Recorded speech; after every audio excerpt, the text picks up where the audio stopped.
ದಿವ್ಯ ಜ್ಞಾನವನ್ನು ಅರಗಿಸಿಕೊಂಡಿರುವಂತಹ ಮಹಾಜ್ಞಾನಿಗಳಾದಂತಹ ಶಂಕರ ಭಗವತ್ಪಾದರು ಅವರ ತಮ್ಮ ಜೀವನ ಕಾಲದಲ್ಲಿ ಯಾವಾಗ ಕಾಶಿ ಕ್ಷೇತ್ರದಲ್ಲಿ ನಿವಾಸಿಸುತ್ತಾ ಇದ್ದರು, ಆವಾಗ ಪ್ರಾತಃ ಕಾಲದ ಸ್ನಾನಕ್ಕಾಗಿ ಗಂಗೆಯಲ್ಲಿ ಹೋಗಿ ನಿಂತು ತಿರುಗಿ ಬರ್ತಾ ಇದ್ದರು. ಆ ಬರುವ ದಾರಿಯಲ್ಲಿ ಇಷ್ಟೆಲ್ಲ ಅಧ್ಯಯನವನ್ನು ಮಾಡಿ ಕಲಿತಿದ್ರು ಕೂಡ ಮನಸ್ಸಿನ ಕೆಲವು ದೋಷಗಳು ಹೋಗಿ ಬಿಡ್ತವೆ. ಪೂರ್ವದ ಯಾವ ಸಂಸ್ಕಾರ ಅವರು ಬ್ರಾಹ್ಮಣರ ವಂಶದಲ್ಲಿ ಹುಟ್ಟಿದವರು, ಆ ವಂಶದ ಸಂಸ್ಕಾರಕ್ಕನುಗುಣವಾಗಿ ಅವರಿಗೆ ಮೈಲಿಗೆ ಎಂಬ ಭಾವನೆ ಮನಸ್ಸಿನಲ್ಲಿ ಏರಿಸಿತ್ತು. ಅವರು ನಿಂತು ಅವರ ಆಶ್ರಮಕ್ಕೆ ಹೋಗುತ್ತಿರುವಾಗ ಒಬ್ಬ ಚಾಂಡಾಲನು 4 ನಾಯಿಗಳನ್ನು ತೆಗೆದುಕೊಂಡು ಎದುರಿಗೆ ಬರ್ತಾ ಇದ್ದಾನೆ.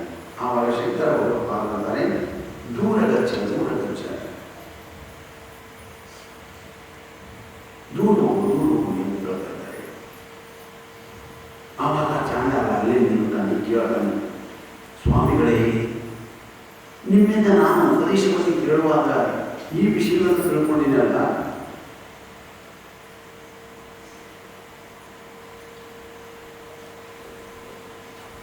ಈ ಶರೀರ ಪಂಚಮಹಾಭೂತದ ವಿಕೃತಿಯಲ್ಲಿದೆ, ಅನ್ನಮಯ ಶರೀರ ಇದೆ, ಅನ್ನದ ಪರಿಣಾಮ ಇದೆ.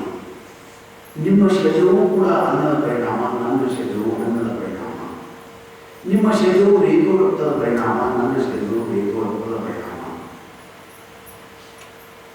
ನಿಮ್ಮ ಶರೀರವು ಪಂಚಭೌತಿಕವಾಗಿದೆ, ನನ್ನ ಶರೀರವು ಪಂಚಭೌತಿಕವಾಗಿದೆ.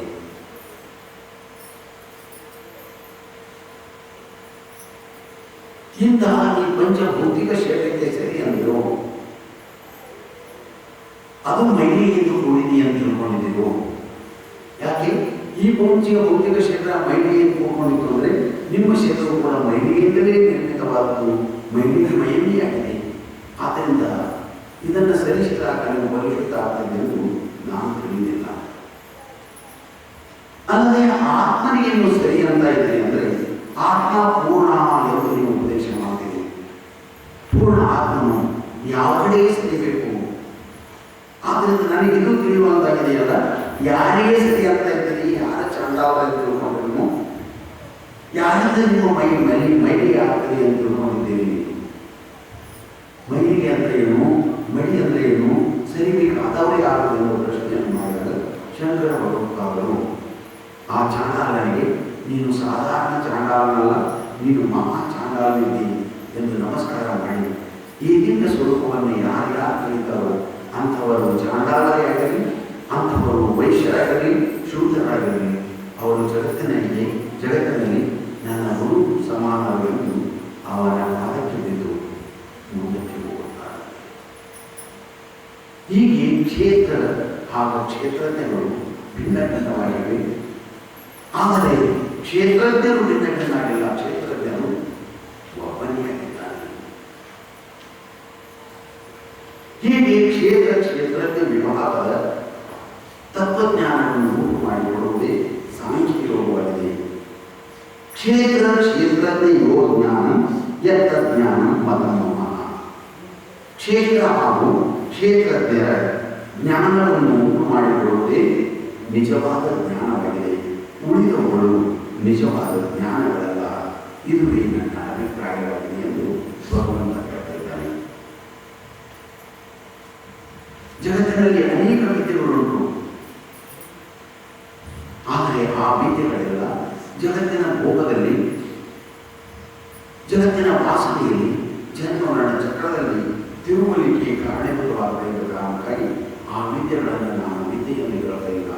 ಯಾವ ವಿದ್ಯೆಯು ಸ್ವಸ್ವರೂಪದ ಪ್ರಾಪ್ತಿಯನ್ನು ಮಾಡಿಕೊಳ್ಳುತ್ತದೆಯೋ, ಜನ್ಮರಣ ಚಕ್ರದಿಂದ, ಮೃತ್ಯು ಪಾಶದಿಂದ, ಮಾಯಾಪಾಶದಿಂದ ಬಿಡುಗಡೆ ಮಾಡಿಸುತ್ತದೆಯೋ ಅದುವೇ ನಿಜವಾದ ವಿದ್ಯೆ. ಅದನ್ನು ಸರ್ವಭೂಷಣ ಶ್ರೀಗಳು ಜ್ಞಾನಶತಕ ಎಂಬ ಗ್ರಂಥದಲ್ಲಿ ಗೀತಾದಿ ಮೋಹನಕಲ ಜಗರಾಮನಾಯಕ, ಗೀತಾದಿ ಯಾವ ವಿದ್ಯೆಗಳು ಉಂಟೋ ಇವೆಲ್ಲ ಪಠ್ಯ ತೆಗೆದುಕೊಳ್ಳುವ ಸಲುವಾಗಿ ಸಕಾಮಿಗಳು ಮಾಡುತ್ತಾರೆ. ತರ್ಕಾದಿ ಧೋರಣಕರ ಜನ ಗೌರವದಾಯಕ. ತರ್ಕವೆಂಬ ಯಾವ ವಿದ್ಯೆಯೋ ಇದು ಜನರಲ್ಲಿ ಗೌರವವನ್ನು ತಂದು ಪೋಷಿಸಿಕೊಳ್ಳುವ ಸಲುವಾಗಿ ಅಥವಾ ಗೌರವವನ್ನು ಹೊಂದುವ ಸಲುವಾಗಿ.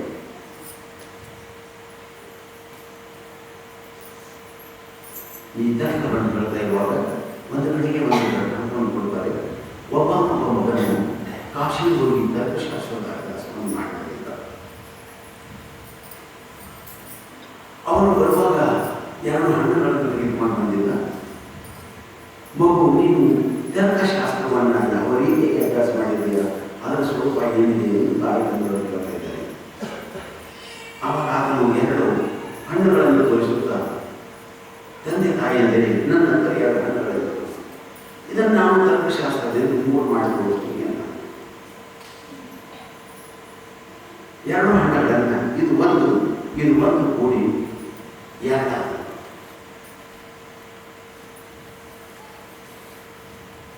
ಒಂದು ಕೂಡಿ 2 ಆದವು, 2 ಪುನಃ 1 ಕೂಡಿ 3 ಆಯಿತು, ಇದು 1 ಕೂಡಿ 4 ಆಯಿತು. ಹೀಗೆ ತರ್ಕಶಾಸ್ತ್ರ ಅತಿ ಜಾಗೃತ ಮೂಲತಕ್ಕಂಥ ಶಾಸ್ತ್ರವಾಗಿದೆ. ಆದ್ದರಿಂದ ಈ 2 ಹಣ್ಣನ್ನು ನಾನು ತಿಂತೀನಿ, ಉಳಿದಂತಹ 3ನೇ 4 ಏನು ನಾನು ನಿರ್ಮಾಣ ಮಾಡ್ತೀನಿ, ಅವೆರಡು ಹಣ್ಣನ್ನು ತಾಯಿ ತಂದೆ ಇರುವಂಥ ನೀವು ತಿಂತೀರಿ ಅಂತ ಹೇಳಿದ್ರು. ಇದು ತರ್ಕಶಾಸ್ತ್ರ. ವೇದಾದಿ ಪಾವನ ಕಲಾ ಪರಭಾವಕಾಯಕ, ವೇದದಲ್ಲಿ ಹೇಳಲ್ಪಟ್ಟಂಥ ಕರ್ಮಕಾಂಡದಲ್ಲಿ ಉಪನಿಷತ್ತಂಥ ಯಜ್ಞ ಯಾಗ ತಪಸ್ಸಾಗಗಳು ಇವುಗಳು ಪರಲೋಕದ ಸ್ವರ್ಗಲೋಕದ ಸ್ಥಾನವನ್ನು ನೀಡುವಂಥವುಗಳಾಗಿವೆ. ಆದರೆ ತತ್ವಾವಬೋಧನ ಕಲಹ ಆತ್ಮತತ್ವದ ಉಪದೇಶವನ್ನು ಮಾಡುವಂಥ ಯಾವ ಜ್ಞಾನರೂಪ ಸಾಹಿತ್ಯಗಳ ಜ್ಞಾನ ವಿದ್ಯೆ ಉಂಟು, ಆತ್ಮವಿದ್ಯೆ ಬ್ರಹ್ಮವಿದ್ಯೆ ಉಂಟು, ಇದು ಭವಲೋಕಾಯಕ, ಇದು ಅಮೃತ ಸ್ವರೂಪದ ಪ್ರಾಪ್ತಿಯನ್ನು ಮಾಡಿಕೊಡುವಂಥದ್ದಾಗಿದೆ.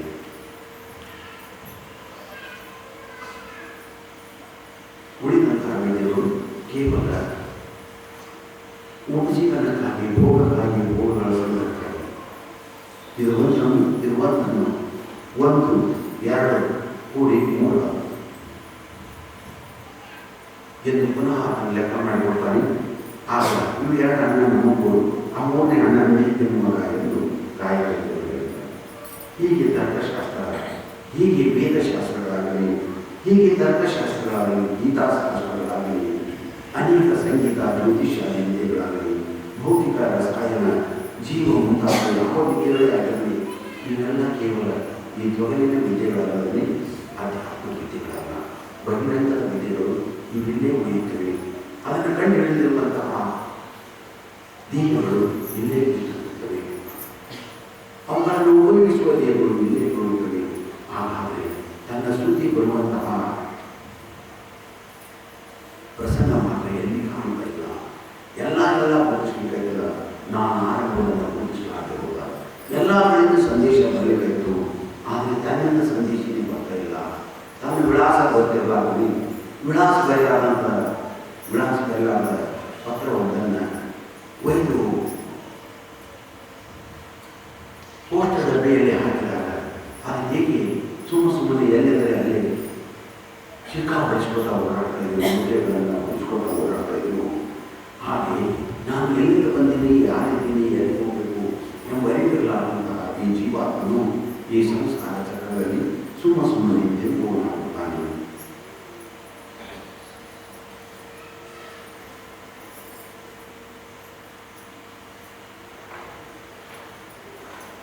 ವೇದವ್ಯಾಸರು ಈ ವಿಷಯವನ್ನು ಹೇಳಿದರು. ಶ್ಲೋಕಾದೀನ ಪ್ರವಕ್ಷ್ಯಾಮಿ ಯಂತಮೋದಿ ಬ್ರಹ್ಮ ಸತ್ಯಂ ಜಗನ್ನಿತ್ಯಂ ಜೀವೋ ಬ್ರಹ್ಮೈವನ ಪರಃ.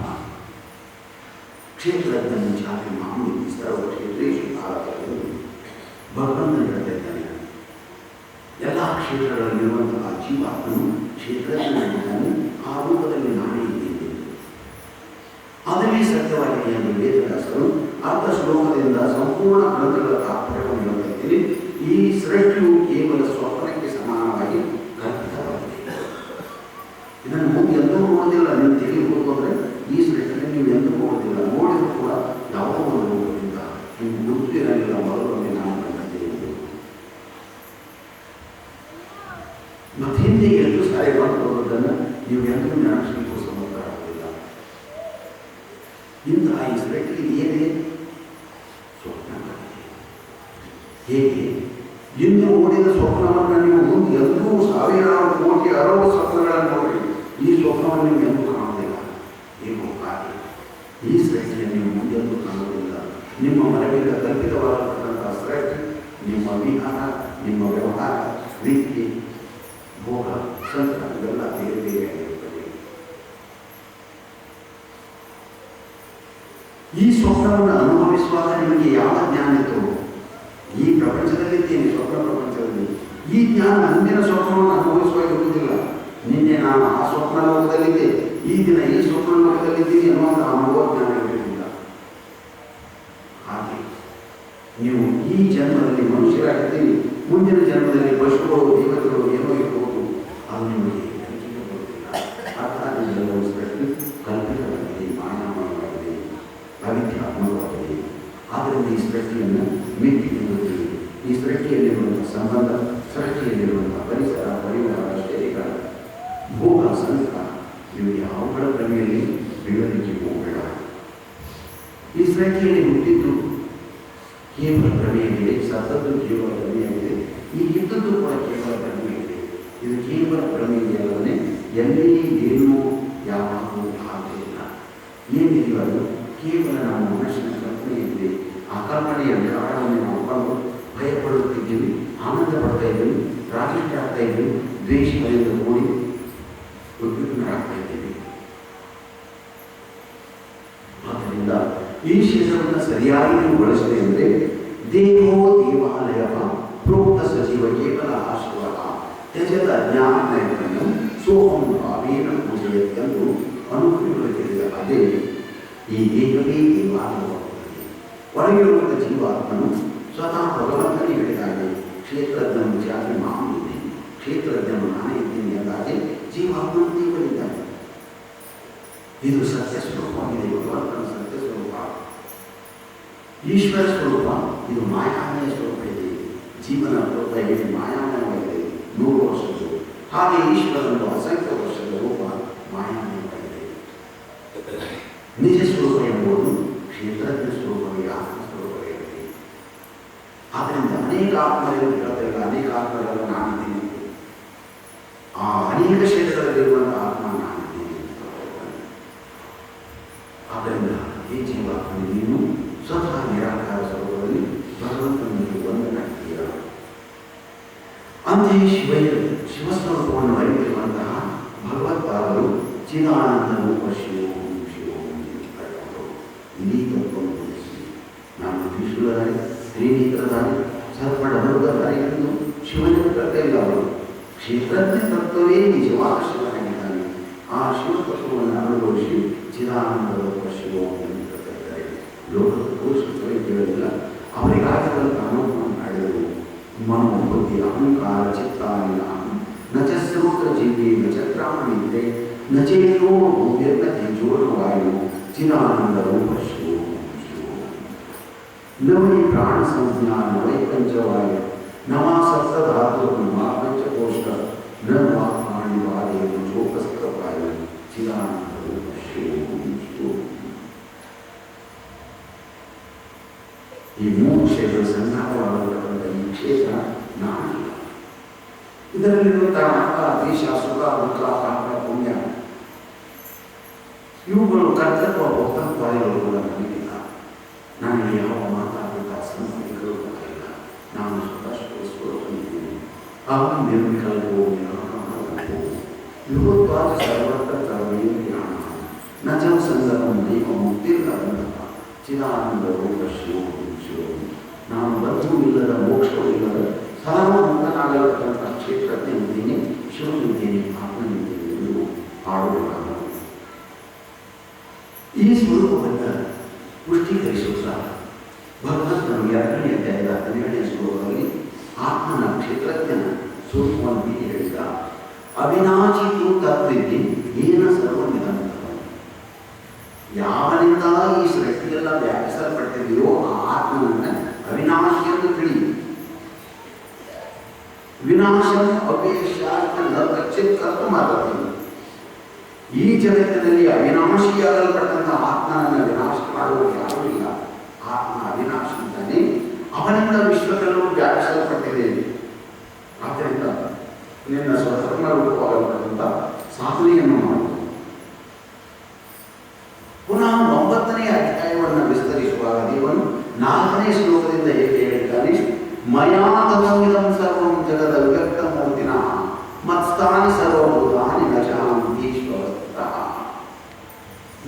ಈ ವಿಶ್ವದಲ್ಲೂ ವ್ಯಾಪಿಸಲ್ಪಟ್ಟಿದೆ.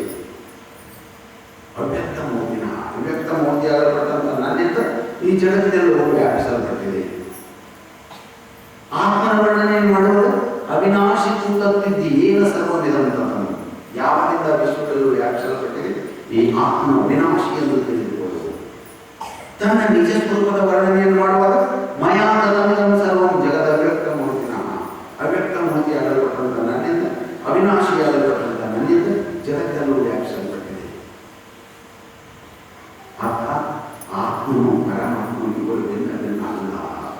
ಮೇಲೆ ತೋರಿದ ತೊಗಲಿನ ಈ ಶಿಂಬಳಿನ ಜ್ವಲ್ಲಿನ ಈ ಶರೀರದಲ್ಲಿ ಭ್ರಮಿಕೊಂಡ ಕಾರಣಕ್ಕಾಗಿ ಜೀವಾತ್ಮ ಅತಿ ತುಚ್ಛನೆನಿಸ್ತಾ ಇದ್ದಾನೆ.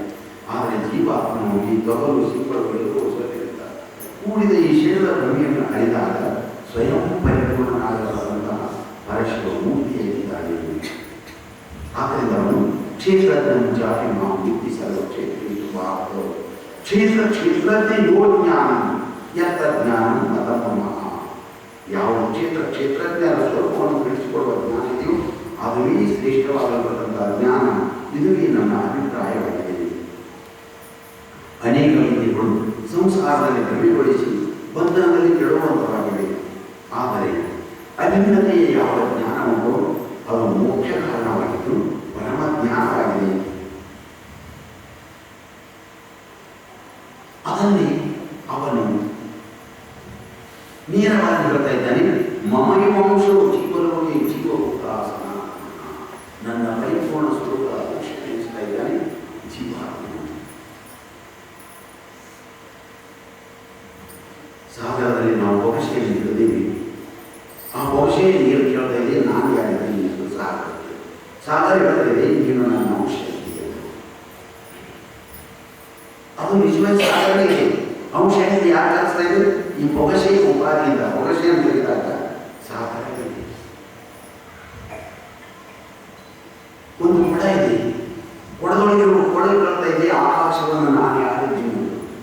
ಪರಿಪೂರ್ಣ ಆಕಾಶ ಹೇಳುತ್ತದೆ ನೀನು ನನ್ನ ಅಂಶ ಇದೆ. ಆ ಕೊಡವನ್ನು ಬಿಚ್ಚಿದಾಗ ಮಹಾಕಾಶವೂ ಇದೆ. ಹಾಗೆ ಜೀವನ ಹೇಳ್ತಾ ಇದ್ದಾನೆ ಆತ್ಮನನ್ನ ಮಮೈವಂಶವು ಜೀವಲೋಕೆ ಜೀವಭೂತ ಸನಾತನ.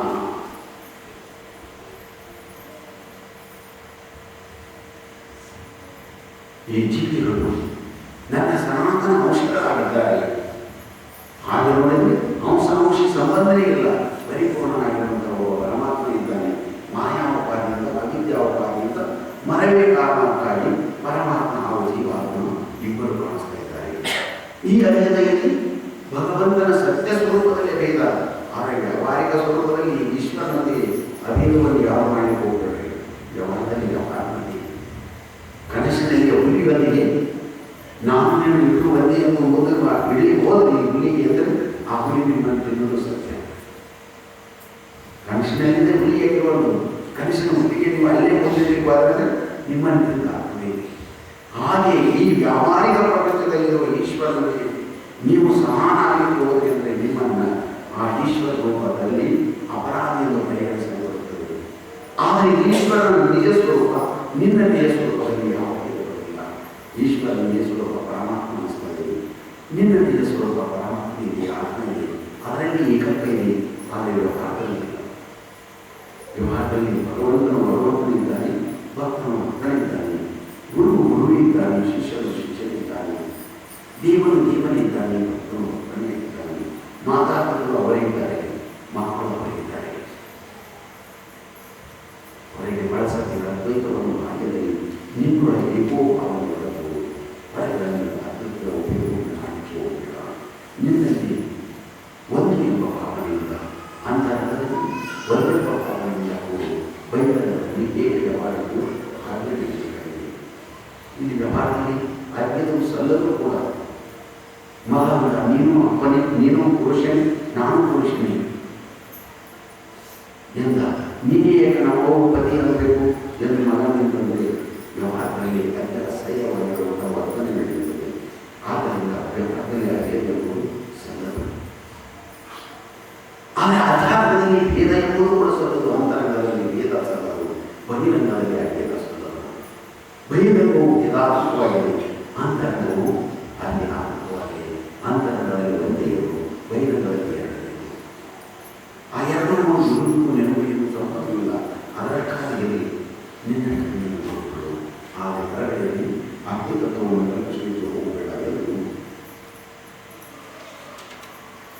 ಶಿವಲಿಂಗಗಳು ಬಳಸಬೇಕಾದ ಬೈಕಗಳು.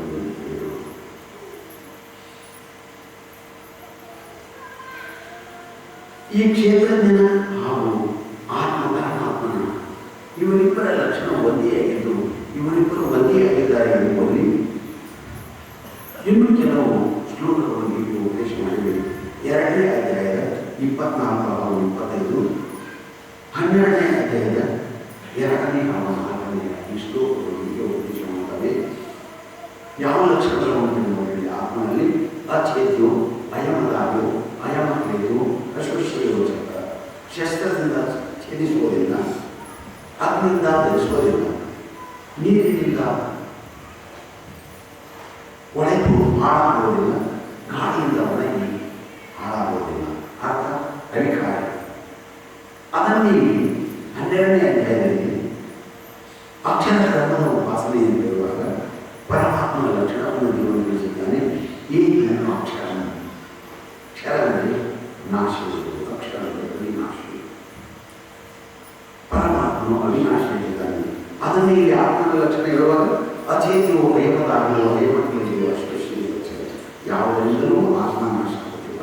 ಅದನ್ನೇ ಪರಮಾತ್ಮನ ಸ್ವರೂಪವನ್ನು ವರ್ಣಿಸುವಾಗ ಅಕ್ಷರ, ಅಕ್ಷರ ಸ್ವರೂಪ ಅವಿನಾಶಿಯಾಗಿದ್ದಾನೆ ಎಂದು ಹೇಳುತ್ತಾರೆ. ಅದನ್ನು ಆತ್ಮನ ಲಕ್ಷಣ ಪರಮಾತ್ಮನ ಲಕ್ಷಣ ಒಂದೇ. ನಿತ್ಯ ಸರ್ವಗತಃ, ನಿತ್ಯ ಹೇಳಿದಲ್ಲಿ ಇಲ್ಲಿ ಪರಮಾತ್ಮನ ಲಕ್ಷಣ ಹೇಳುವಾಗ ಧ್ರುವವನ್ನು ಹೇಳ್ತಾ ಇದ್ದಾರೆ. ಧ್ರುವ ಎಂಬುದು ನಿತ್ಯತ್ವದ ಉಪದೇಶವನ್ನು ಮಾಡಿಕೊಡ್ತಾ ಇದೆ. ಆತ್ಮನನ್ನು ನಿತ್ಯ ಆಗಿರುತ್ತದೆ, ಪರಮಾತ್ಮನನ್ನು ಧ್ರುವ ಎಂಬ ಶಬ್ದದಿಂದ ಸಂಬೋಧಿಸಿದ್ದಾನೆ. ಸರ್ವಗತಃ ಎಂದು ಆತ್ಮನನ್ನು ಹೇಳ್ತಾ ಇದ್ದಾನೆ. ನಿತ್ಯ ಸರ್ವಗತಃ ಸ್ಥಾಣು ಅಚಲೋ ಅಯಂ ಸನಾತನ.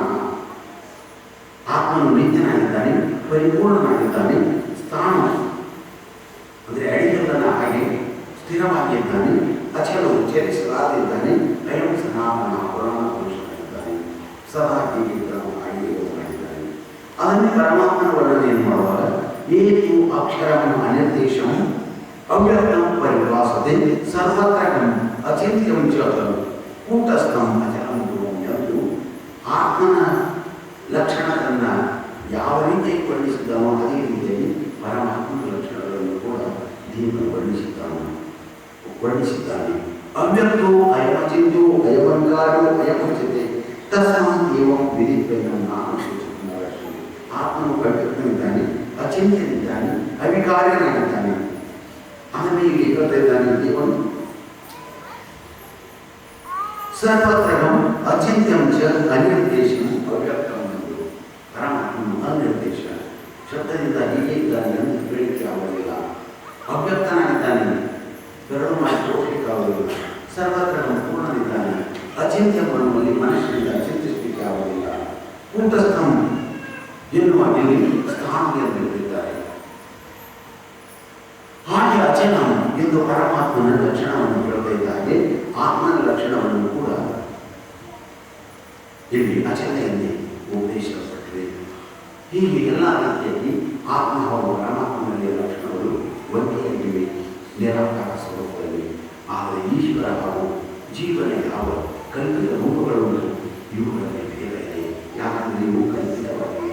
ಈ ಕಲ್ಪಿತ ರೂಪಗಳಲ್ಲಿ ಅಭೇದವು ಸಲ್ಲದನ್ನು ಕೂಡ ಇಲ್ಲಿ ಭೇದಿಯಲ್ಲಿ ಹೋಗಬೇಕಾಗಿದೆ. ಆದ್ದರಿಂದ ಅಂತರಂಗದಲ್ಲಿ ನಿರಾಕಾರ ಸ್ವರೂಪದಲ್ಲಿ ಸಾಧಕನು, ನಿರಾಕಾರದಲ್ಲಿ ಆಸಕ್ತರುವಂಥ ಸಾಧಕನು ಹೀಗೆ ಏಕ ಹಾಗೂ ಆತ್ಮಗಳನ್ನು ವಿಂಗಡಿಸಿ ಸತ್ಯತತ್ವದ ಪ್ರಾಪ್ತಿಯನ್ನು ಮಾಡಿಕೊಳ್ಳುತ್ತಾನೆ. ಇದುವೇ ನಿರಾಕಾರ ಸ್ವರೂಪದ ಆರಾಧನೆಯ ಒಂದು ಸ್ಥಿತಿಯಾಗಿದೆ. ನಿರಾಕಾರದ ಆರಾಧನೆಯ ಸ್ವರೂಪ ಇದು ಬಂದಿದೆ. ಇದನ್ನು ಹೇಳುತ್ತಾ ಇರುವ ಅಧ್ಯಾಯದಲ್ಲಿ ಆತನು ಇದಂ ಶರೀರಂ ಕೌಂತೆಯ ಕ್ಷೇತ್ರಮಿತ್ಯವೇಯತೆ ಏತತ್ ಯೋ ವೇತ್ತಿ ತಂ ಪ್ರಾಹು ಕ್ಷೇತ್ರಜ್ಞಂ ತದ್ವಿದಃ. ಕ್ಷೇತ್ರಜ್ಞಂ ಚಾಪಿ ಮಾಂ ವಿದ್ಧಿ ಸರ್ವಕ್ಷೇತ್ರೇಷು ಭಾರತ. ಕ್ಷೇತ್ರಜ್ಞಯೋ ಜ್ಞಾನಂ ಯತ್ತಜ್ಞಾನಂ ಮತಂ ಮಮ ಎಂದು ಉಪದೇಶವನ್ನು ಮಾಡುತ್ತಿದ್ದಾರೆ.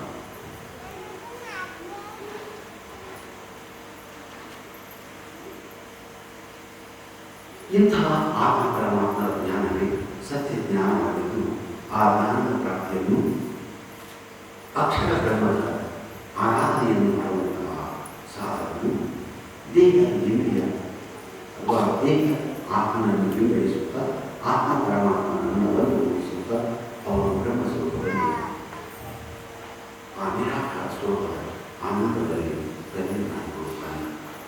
ಇನ್ನು ಸಗುಣ ಸಾಕಾರದ ಅಭ್ಯಾಸವನ್ನು ಮಾಡುವಂತಹ ಭಕ್ತಿಯೋಗಿಯು ಸಗುಣ ಸಾಕಾರವು ನಿರ್ಗುಣದ ಆಕಾರದಿಂದಲೇ ಇರುವಂಥದ್ದು. ನಿರ್ಗುಣವನ್ನು ಸಗುಣಿಲ್ಲ, ಅದರ ಆರಾಧನೆ ಕೂಡ ನಿರ್ಗುಣದ ಆರಾಧನೆಗಳಿರುತ್ತಾರೆ. ಸಗುಣದ ಕೆಲಸ ಆರಾಧನೆ ಮಾಡುವಂತಹ ಭಕ್ತಿಯೋಗಿಯು ಕೂಡ ಕೊನೆಯಲ್ಲಿ ದೇಶದ ಪ್ರಾಪ್ತಿಯನ್ನು ಮಾಡಿಕೊಳ್ಳುತ್ತಾನೆ. ಆದರೆ ಭಕ್ತಿಯೋಗಿಯು ಸಾಧನದಲ್ಲೆಲ್ಲ ಭಗವಂತನ ಸಹಾಯದಿಂದ ಯಾವುದನ್ನು ಸಾಧನೆ ಕೊರತೆಗೊಂಡು ಆ ಕೊರತೆಗಳಿಂದೆಲ್ಲ ಪಾರಾಗುತ್ತಾ ನಿಷ್ಕಂಟಕವಾಗಿ ಭಗವಂತನ ಪ್ರಾಪ್ತಿ ಮಾಡಿಕೊಳ್ಳುತ್ತಾನೆ. ಆದರೆ ಈ ನಿರ್ಗುಣ ನಿರಾಕಾರ ಸ್ವರೂಪದ ಅಧ್ಯಯನವನ್ನು ಮಾಡುವಂತಹ ಆರಾಧನೆ ಮಾಡುವಂತಹ ಯಾವ ಅವ್ಯಕ್ತ ಅಕ್ಷರ ಸ್ವರೂಪದಲ್ಲಿ ಆಸಕ್ತನಾಗತಕ್ಕಂತಹ ಸಾಧಕನಿದ್ದನು ಆಂಧ್ರನು ಅತಿ ಕಷ್ಟದಿಂದ ಆ ಸ್ವರೂಪದ ಪ್ರಾಪ್ತಿ ಮಾಡಿಕೊಳ್ಳುತ್ತಾನೆ. ಅವನಿಗೆ ಆಧಾರ ಅವನಿಗಾಗಿರುತ್ತಾನೆ. ಅವನು ಸ್ವತಃ ತನ್ನ ಬುದ್ಧಿಯ ಶಕ್ತಿಯಿಂದ ಸಾಧನಾ ಬಲದಿಂದ ವೈರಾಗ್ಯ ಬಲದಿಂದ ಈ ತತ್ವದ ಪ್ರಾಪ್ತಿಯನ್ನು ಮಾಡಿಕೊಳ್ಳಬೇಕಾಗುತ್ತದೆ. ಆದರೆ ಭಗವಂತನು ಭಕ್ತರಿಗೆ ಆಶ್ರಯವಾಗಿರಬೇಕಾಗುತ್ತಾನೆ. ಭಕ್ತನು ಸಹಜವಾಗಿ ಈ ಸ್ವರೂಪದ ಸಗುಣ ಸಾಕಾರದ ನಿರ್ಗುಣ ನಿರಾಕಾರದ ಸ್ವರೂಪದ ಪ್ರಾಪ್ತಿಯನ್ನು ಮಾಡಿಕೊಳ್ಳುತ್ತಾನೆ, ತಿಳಿಯುತ್ತಾನೆ, ನೋಡುತ್ತಾನೆ. ಭಗವಂತನ ಆನಂದದ ಪ್ರತಿಯ ಅನುಭವವನ್ನು ಮಾಡುತ್ತಾ ಸಹಜವಾಗಿ ಬಂದು ಈ ನಿರ್ಗುಣ ನಿರಾಕಾರ ಸ್ವರೂಪದ ಪ್ರಾಪ್ತಿಯನ್ನು ಮಾಡಿಕೊಂಡು ನಿತ್ಯ ಸುಖಿಯಾಗುತ್ತಾನೆ. ಇನ್ನು ಮುಂದೆ ಈ ಕ್ಷೇತ್ರದ ಸ್ವರೂಪವನ್ನು ದೇವನು ಕೆಲವು ಶ್ಲೋಕಗಳ ಮೂಲಕವಾಗಿ ತಿಳಿಸುತ್ತಾ ಆ ನಂತರ ಈ ತತ್ವವನ್ನು ತಿಳಿದುಕೊಳ್ಳುವ ಸಲುವಾಗಿ ಯೋಗ್ಯತೆಗಳು ಏನು ಬೇಕು ಎಂಬುದನ್ನು ಸಾಧನೆಯಲ್ಲಿರುವಂತಹ ಯೋಗ್ಯತೆಗಳನ್ನು ತಿಳಿಸಿ ಆ ನಂತರ ಪುನಃ ಈ ಕ್ಷೇತ್ರಜ್ಞ ಸ್ವರೂಪ, ಈ ನಿರಾಕಾರ ನಿರ್ಗುಣ ಸ್ವರೂಪ ಏನಿದೆ ಅದುವೇ ಜೀವಾತ್ಮ ನೆನೆಸುತ್ತಾ ಈ ಕ್ಷೇತ್ರದಲ್ಲಿ ಮಹೇಶ್ವರ ನೆನೆಸುತ್ತದೆ ಎಂಬುದನ್ನು ಉಪಯೋಗಿಸುತ್ತಾ 13ನೇ ಈ ಅಧ್ಯಾಯಕ್ಕೆ ತುಂಬೆಲ್ಲ ಈ ಜ್ಞಾನಯೋಗ ಪ್ರತಿಪಾದನೆಯನ್ನು ಮಾಡಿದ್ದಾನೆ. ಈ ಜ್ಞಾನಯೋಗವನ್ನು ನಾವು ಕೆಲವು ಶೈಲಿಗಳಲ್ಲಿ ಅಧ್ಯಯನ ಮಾಡುತ್ತಾ ಅದರಲ್ಲಿರುವಂತಹ ಸುರುಳನ್ನು ತಿಳಿದುಕೊಂಡು ಜೀವನವನ್ನು ಪರಮ ಸ್ವರೂಪದಲ್ಲಿ ಅರ್ಪಿಸಿ ನಿಜ ಸುಖಿಯಾಗೋಣ ಅಂತಹ ಸತ್ವ